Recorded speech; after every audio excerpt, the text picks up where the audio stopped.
साधना के अनुभव 19वां अध्याय पृष्ठ क्रमांक 352 से पृष्ठ क्रमांक 354। साधक को मन पर अधिकार करने में कठिन तप व परिश्रम करना होता है। समय भी बहुत लग जाता है। कई एक की उम्र इसी में ख़त्म हो जाती है पर नतीजा हाथ नहीं आता।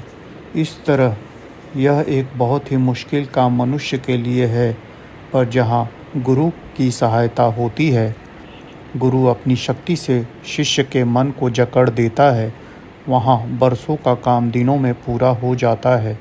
फिर वही गुरु यदि जानकार और समर्थ है तो उसे आगे बढ़ाता हुआ और अनेकों अनुभव कराता हुआ आत्मदर्शन करा देता है। यही अमर पद है।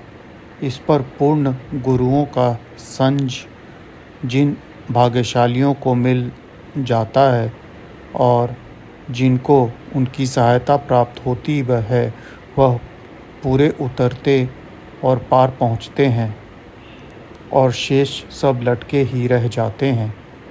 परम संत श्री कबीर साहब भी यही कहा है, साहिब सम समरथ नहीं, गरुआ गहर गंभीर, अवगुण मेटे गुण रहे, क्षणिक उतारे तीर। घट समुंदर लख न परे, उठे लहर अपार, दिल दरिया समरथ बिना, कौन लगावे पार। वस्तु कहीं ढूंढे कहीं, केह विधि आवे हाथ, कहे कबीर तब पाइए, जब भेदी लीजे साथ। भेदी लीन्हा साथ कर, दिन्ही वस्तु लखाए, कोटि जन्म का पंथ पा, पल में ती पहुँचाए। मंझ महल की गरूं कहे, जिन देखा घर बार, कुंज दीन्ही हाथ कर, पर्दा दिया उघार। गुरु पारस में अंतरो, जानत संत सुजान, यह लोहा कंचन करे, गुरु करे आप समान। मैंने आंखें बंद कर ली और आज्ञानुसार अपना काम शुरू कर दिया। मैं कुछ नहीं कर रहा था, हल्की दृष्टि से केवल अपना मन को देख रहा था। आरंभ में 3-4 मिनट तक ख्यालात की घड़ी लगी रही, मगर कोई ख्याल ठहरता नहीं था। सिनेमा की फिल्म की तरह नया सीन आता और पिछला आँख से ओझल हो जाता। जब यह तमाशा बंद हुआ तो एक स्याह पर्दा सम्मुख आया। आगे चल के वह फटने लगा और उसमें एक चमकता हुआ सूर्य निकलता दिखाई देने लगा। फिर अंधकार में के एक अद्भुत आनंददायक दिव्य प्रकाश फैला हुआ अनुभव होने लगा। उस समय मेरे शरीर और दिमाग में एक बड़े जोर का खिंचाव था। मैं गिरा जाता था। ऐसा मालूम दे रहा था कि मैं ऊपर को उड़ा जाता हूँ, परंतु उसी के साथ घबराहट नहीं थी, बल्कि अलौकिक आनंद व हर्ष के समुद्र में तैर कर रहा था। धीरे धीरे आकर्षण बढ़ने लगा और मैं कुछ बेसुधी की अवस्था में डूबने लगा। कभी होश कभी बेहोशी, यह थोड़ी देर चलता रहा। उसके बाद मस्त हो गया। मुझे कुछ खबर नहीं थी कि मैं कौन हूँ और क्या करने बैठा हूँ।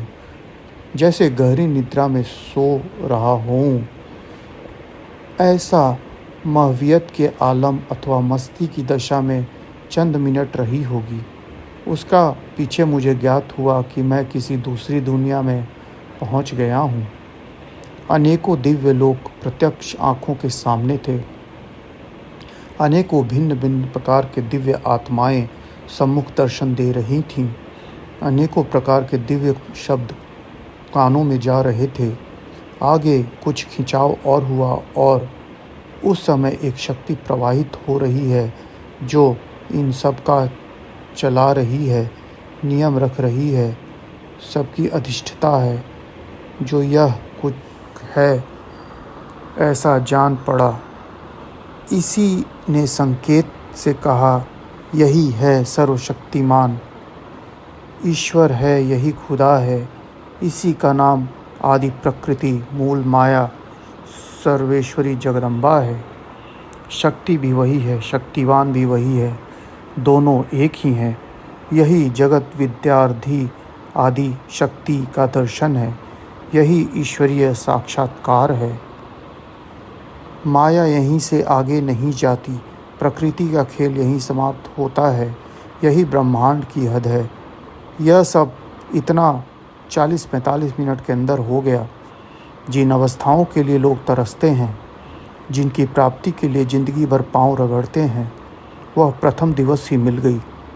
जो दर्शन जन्मांतरण में भी नसीब नहीं होते, देवता भी जिनके लिए लालायित रहते हैं, वह मुझ नीच अहंकारी को पहले दिन मिल गए। यही उन्हीं श्री सद्गुरु का प्रताप था, उन्हीं की अनुपम दया थी। इसके लिए और क्या कहा जा सकता है।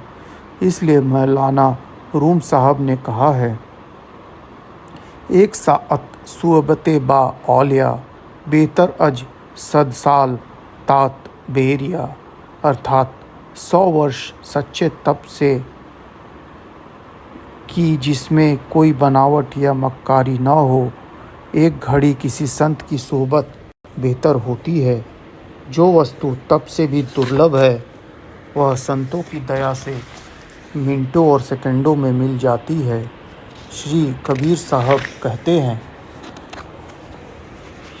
दर दरबारी साथ है, इनमें सब कुछ होए, तुरत मिलावे राम से, इन्हें मिले जो कोय। संगत कीजिए संत की, जिनका पूरा मोन, बेनसीब को देते हैं राम सरी का धन। डुबकी मारी समुद्र में निकासा जाए आकाश, गगन मंडल में घिर गया हीरा पाया दास। जिस कारण में जाए था सो तो मिलिया आए, साई तो सम्मुख खड़ा लागी कबीरा पाए। नाऊ न जाने गाँव का, बिन जाने कहाँ जाऊँ, चलता चलता जुग भया पाव कोसा है गाँव।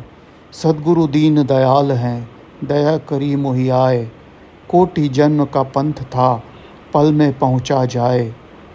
कबीर मार्ग कठिन है, ऋषि मुनि बैठे थाक, तहाँ कबीरा चढ़ गया गह सद्गुरु की साक। बिन पाँव की राह है, बिन मस्ती का देश, बिन पिंड का पुरुष है, कहे कबीर संदेश। ना वहाँ आवागमन है, नहीं धरती आकाश, तहाँ कबीरा संत जन साहिब पास खवास। उन्होंने कहा, बस करो, आँख खोल दो।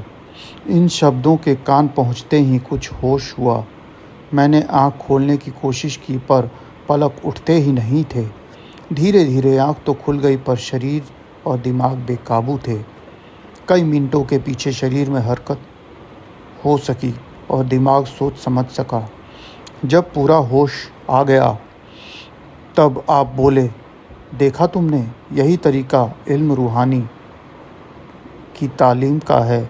इसमें जुबान से नहीं, दिल से दिल को, रूह से रूह को सबक दिया जाता है। इसी तरह ऊंचा उठाते हुए, अनुभव कराते हुए गुरु शिष्य को पार कर देता है। यथार्थ ज्ञान पुस्तक से नहीं, अनुभव से ही मिलता है। जिस वस्तु को हम देख लेते हैं, उसके लिए फिर शंका की गुंजाइश नहीं रहती। यही असली ज्ञान है। ऐसा ज्ञान जिन्हें मिल जाता है, वह मुक्त पुरुष हैं। इनका जीवन शांत होता है और किसी अलौकिक आनंद में मगन रहता है। संसार में रहते हुए, संसारी सारे व्यवहार करते हुए उनमें लिप्त नहीं होते। वासनाएं उनका साथ छोड़ देती हैं। ममत्व उनके पास से दूर हट जाता है और वह अलग थलग कमल के फूल की तरह इस भावजल में तैरते रहते हैं और अंत में प्रभु के धाम को चले जाते हैं।